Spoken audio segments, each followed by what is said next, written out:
People in Riverton Heights learned early not to expect much. The buildings leaned tiredly against each other, paint peeling like forgotten promises, sidewalks cracked from years of neglect. For most, survival was the goal.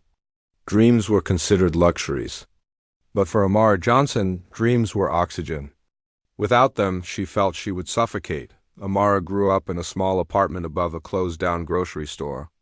The sign outside still flickered at night, missing half its letters, buzzing like a warning. Inside, the apartment was cramped but clean. Her mother, Denise Johnson, made sure of that. Denise worked 2 jobs, one at a nursing home during the day and another cleaning offices at night.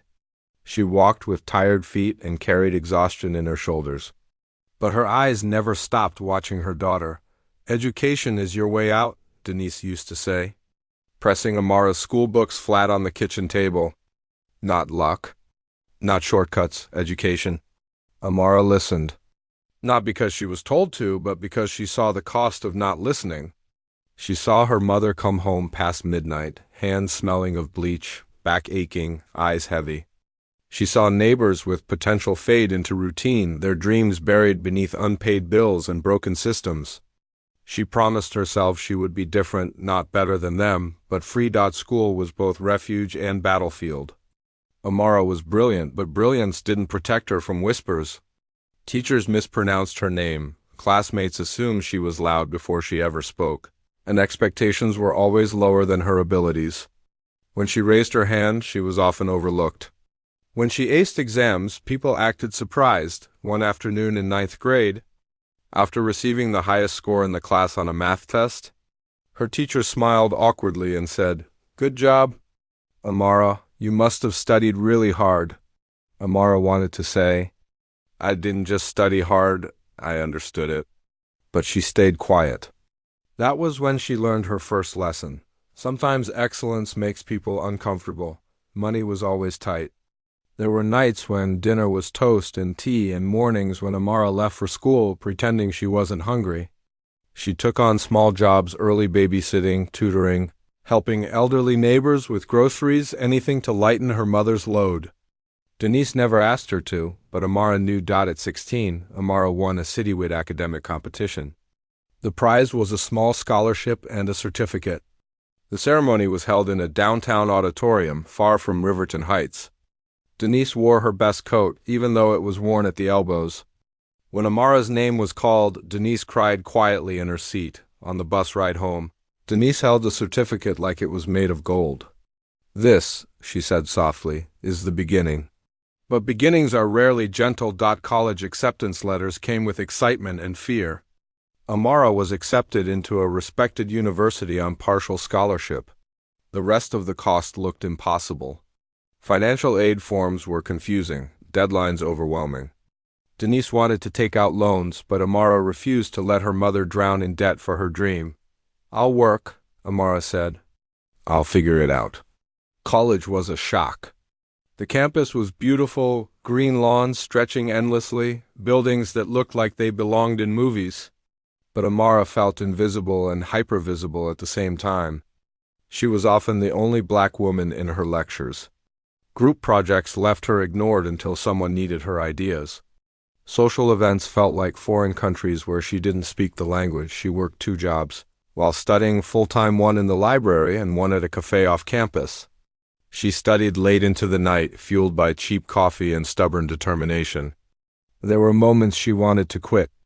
Nights she cried silently so her roommate wouldn't hear. Days she felt like she was pretending to belong. During her 2nd year, a professor pulled her aside after class. Dr. Elaine Morris, an older black woman with silver-streaked hair and sharp eyes, looked at Amara like she saw something others missed. "You're holding back," Dr. Morris said. Amara was startled. "I'm doing my best," she replied. "I know," the professor said. "But your best is quieter than your potential." That conversation changed everything. Dr. Morris became her mentor, pushing Amara to speak up, apply for internships, submit her research, and stop apologizing for her intelligence. For the first time, Amara saw a reflection of who she could become, but growth invites resistance. When Amara landed a competitive internship at a finance firm, whispers followed. Some assumed it was diversity favoritism. Others questioned her qualifications. She overheard comments she wasn't meant to hear. She doesn't really fit the culture. She's impressive. For her background. Each word burned, but Amara learned to turn pain into precision. She arrived earlier than everyone else, left later, triple-checked her work, and asked questions without fear. Slowly, respect replaced doubt. Still, the pressure was relentless. One mistake felt like it would confirm every stereotype. She carried not just her ambition, but the weight of representation. Then came the call that nearly broke her. Denise collapsed at work from exhaustion.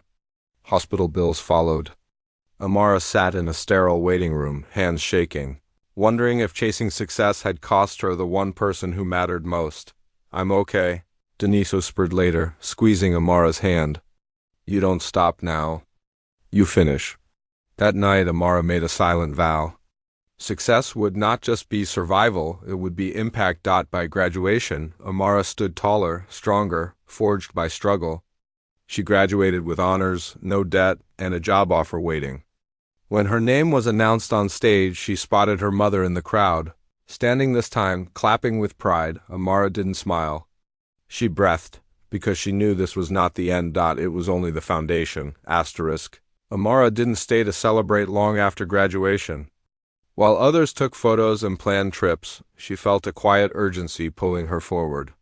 The job offer waiting for her wasn't glamorous, an entry-level analyst position at a mid-sized financial firm, but to Amara, it was a door she had fought years to reach. On her first morning, she stood in front of the office building, adjusting her jacket, reminding herself that she belonged there just as much as anyone else. The workplace was polished and efficient. But beneath the smiles lived unspoken hierarchies. Amara noticed how conversations shifted when she entered rooms, how her ideas were sometimes repeated by others and received more warmly. At first it stung. Then she adapted. She learned to document everything, to speak with calm authority, to let her work speak louder than assumptions. Slowly, managers began to rely on her. Clients trusted her analysis. Her name started appearing on important projects. At home, life remained fragile. Denise was recovering but unable to return to full-time work. Amara became the provider, balancing pressure at work with responsibility at home. Some nights she sat at the kitchen table, staring at bills, wondering how long strength could last before it cracked. But every doubt was met with the memory of her mother's sacrifice. And she pushed on. One evening, while preparing a late report, Amara caught her reflection in the office, window-tired eyes, determined posture. She realized she was no longer the girl who waited to be seen. She was becoming a woman who claimed space. That awareness sparked something new inside her. A quiet confidence that didn't ask permission. A few months later, a senior executive unexpectedly praised her during a team meeting, crediting her insight for saving a major account. The room fell silent, then filled with nods. Amara felt the shift. It wasn't applause she wanted, it was acknowledgement. And for the first time she had it, but as opportunity grew, so did resistance. With visibility came scrutiny. Every success raised the stakes, every step forward challenged systems not built for her. Amara understood now that her journey was bigger than a job title or paycheck. She wasn't just climbing a ladder, she was redefining what was possible, and deep inside, she sensed that the hardest battles were still ahead, waiting for the moment she dared to dream even bigger. Amara began waking before sunrise, using the quiet hours to sharpen her skills and plan her future. She enrolled in online courses, read books on leadership, and studied the stories of women who had broken ceilings before her. Each lesson added another layer of strength. She no longer feared being the only one in the room. She learned how to lead the room. At work, younger employees started coming to her for advice, drawn to her calm confidence and honesty. Amara realized she had become the example she once searched for. That responsibility didn't scare her, it fueled her. She understood now that success wasn't only about reaching the top, but about lifting others as she rose. Some nights exhaustion still whispered doubt, but purpose always answered louder. Amara wasn't running from her past anymore. She was carrying it forward, transforming every struggle into proof that she was exactly where she was meant to be. Amara's life began to move in two directions at once. On the surface, everything looked like progress. Promotions came faster than expected. Her name appeared on internal emails sent to executives. She moved from shared cubicles to a glass-walled office near the center of the floor. People smiled at her more now, asked for her opinion, invited her into conversations that once excluded her. But beneath that surface, the pressure tightened. Success didn't quiet the voice of doubt around her, it amplified it. With every achievement came a silent question she felt others asking, is she really that good? Amara learned quickly that excellence wasn't enough. She had to be flawless. She couldn't be loud, but she couldn't be quiet. She couldn't be emotional, but she couldn't be cold. Every move required calculation. Every word had weight. She watched male colleagues make mistakes and laugh them off, watched others get second chances she knew she wouldn't receive. When she pushed back, she was labeled aggressive. When she softened her tone, she was ignored. Some days, she went home feeling like she had spent all her energy simply existing in spaces not designed for her. Denise noticed the change before Amara admitted it herself. One evening, while folding laundry together, Denise paused and looked at her daughter closely. "You're winning," she said gently. "But you're tired in a way sleep doesn't fix." Amara smiled, but her eyes burned. "I can't slow down," she said. "If I do, I disappear?" That night, lying awake, Amara faced a truth she had avoided. She had been chasing validation from systems that never intended to give it freely. She realized that if she continued measuring her worth by other people's comfort, she would lose herself. The shift didn't happen overnight. It started quietly. Amara began setting boundaries. She stopped answering emails at midnight. She stopped shrinking her ideas to make them easier to accept. In meetings, she spoke clearly, confidently, without apology. When interrupted, she calmly reclaimed the floor. At first, the room resisted. Then it adjusted. Not everyone liked the new Amara. Some felt threatened. Others felt exposed. When a leadership position opened unexpectedly, Amara applied. She was qualified over qualified, but the room buzzed with tension when her name entered the conversation. She sensed it in the pauses, the careful wording, the way feedback was framed. "You're strong technically," one manager said, leaning back in his chair. "But leadership requires a certain presence." Amara met his gaze. "Presence isn't one look," she said calmly. "It's results. And mine speak clearly." The interview process stretched longer than usual. Weeks passed. Doubt crept in. Then the call came. She got the position. The announcement was followed by polite congratulations and forced smiles. Behind closed doors, resistance grew. Her decisions were questioned more aggressively. Her authority was tested. Amara learned quickly that leadership meant loneliness. The pressure peaked when a high-stakes project landed on her desk, one that had already failed under previous leadership. The expectations were brutal. If she succeeded, it would be luck. If she failed, it would confirm every stereotype. The nights grew longer again. Amara reviewed data until her eyes blurred, called clients personally, challenged outdated strategies. She trusted her instincts even when others didn't. When doubt crept in, she remembered the girl studying by flickering lights above a closed grocery store. She remembered Denise's hands, cracked from work, holding her schoolbook steady. Failure was not an option. The project succeeded beyond expectations. Revenue surged. Clients renewed contracts. Senior leadership took notice. For the first time, Amara wasn't just included, she was consulted. But success demanded sacrifice. As her career accelerated, her personal life stalled. Friendships faded under missed calls. Invitations went unanswered. Some people accused her of changing, of becoming distant. They didn't see the weight she carried or the rooms she had to survive every day. One evening, alone in her office long after everyone had left, Amara finally allowed herself to feel the loneliness she had buried.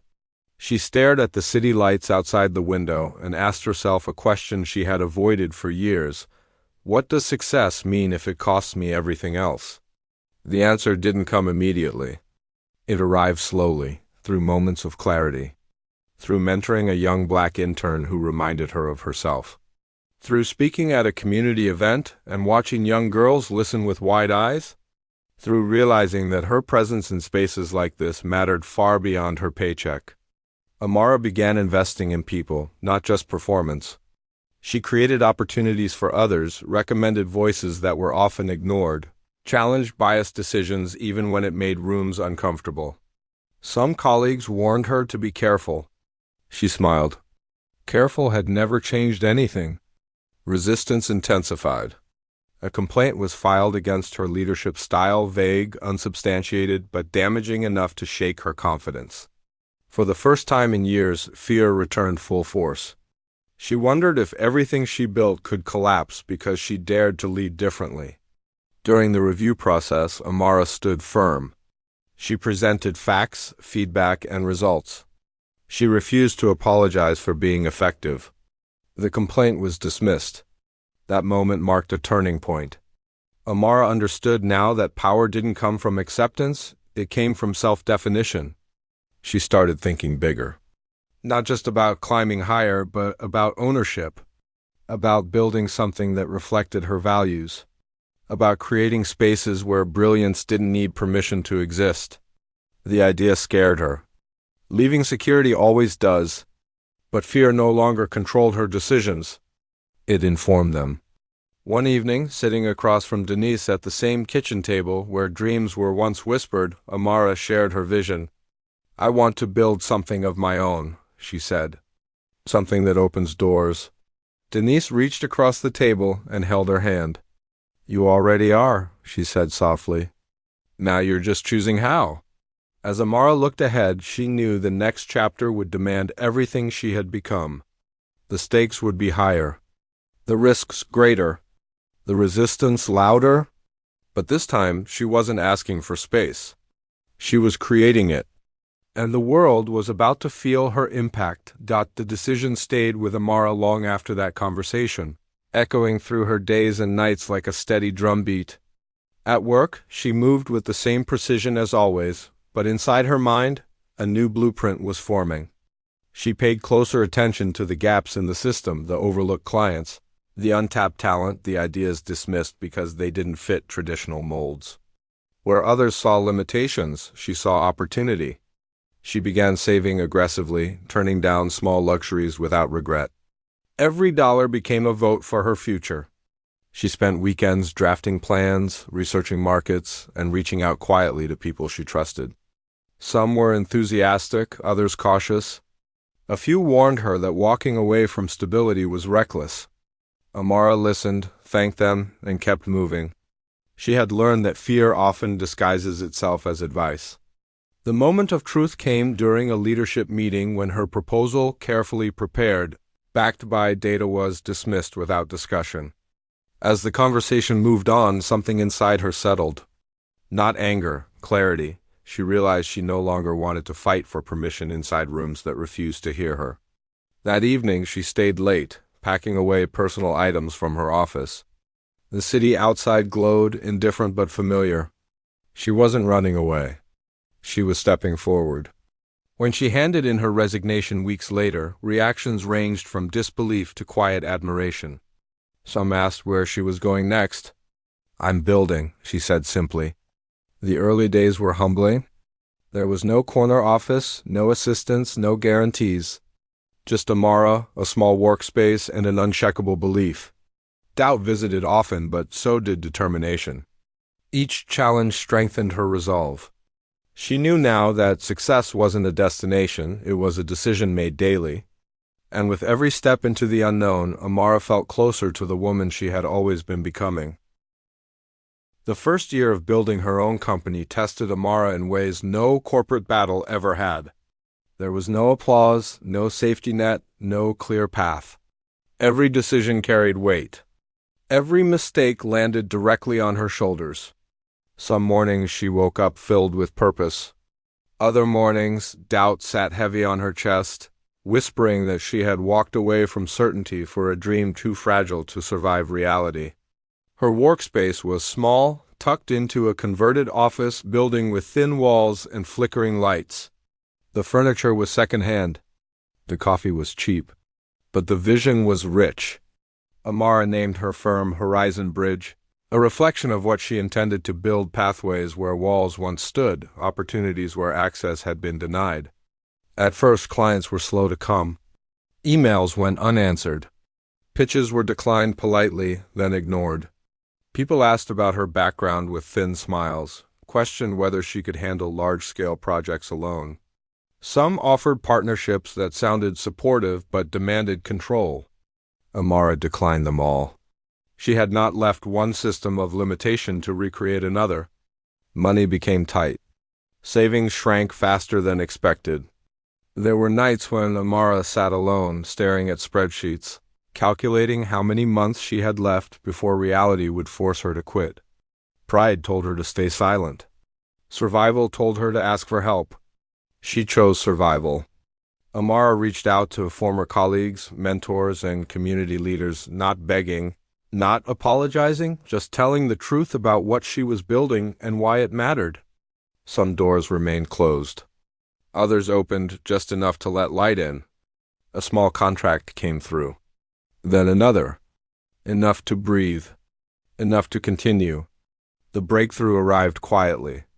A mid-sized company facing internal chaos reached out after hearing Amara speak at a community business event. They didn't want traditional solutions. They wanted clarity. They wanted change. Amara listened more than she spoke, studied their systems, and offered a plan rooted in strategy and humanity. The company took the risk. The results were undeniable. Within months, productivity increased, turnover dropped, and leadership dynamics shifted. Word spread. Horizon Bridge became known not for flashy marketing, but for transformation. Clients didn't just leave with profits, they left with purpose. Success returned slowly, but this time it felt different.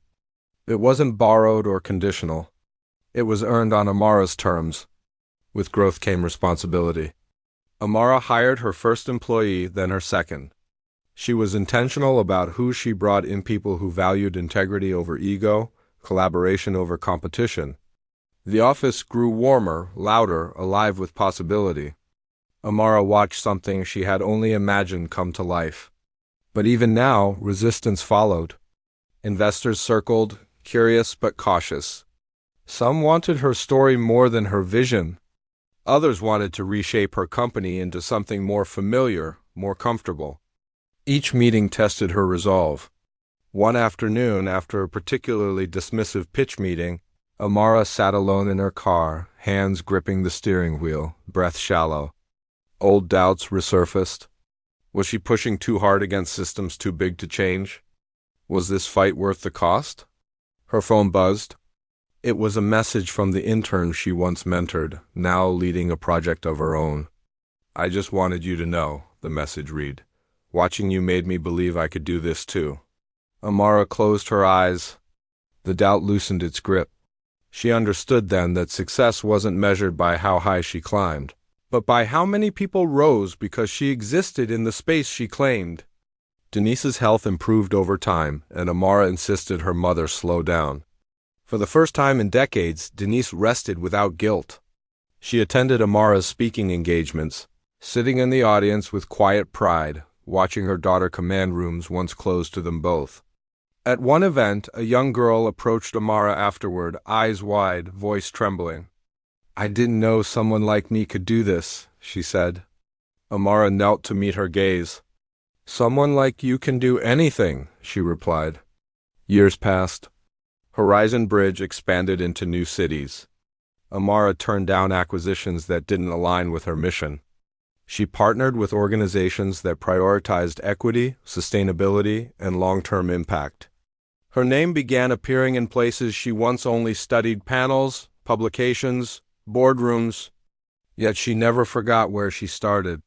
She returned often to Riverton Heights, funding scholarships, supporting small businesses, mentoring students who reminded her of the girl who studied by flickering lights. She didn't arrive as a savior. She arrived as proof. One evening, alone in her office after a long day, Amara looked around at what she had built. The walls were steady now. The lights didn't flicker, but she smiled, remembering when they had. She thought about every moment she was underestimated. Every time she was told to wait, soften, adjust. Every time fear told her to stay small. She hadn't won because the world changed. She won because she refused to disappear. Success, she learned, wasn't loud. It was intentional. It was waking up each day aligned with truth. It was choosing courage when comfort tried to seduce you into silence. Amara stood by the window, watching the city glow below. Somewhere out there, another young woman was dreaming beyond her circumstances, wondering if it was possible. Amara hoped her story would reach her. Not as a fantasy, but as evidence.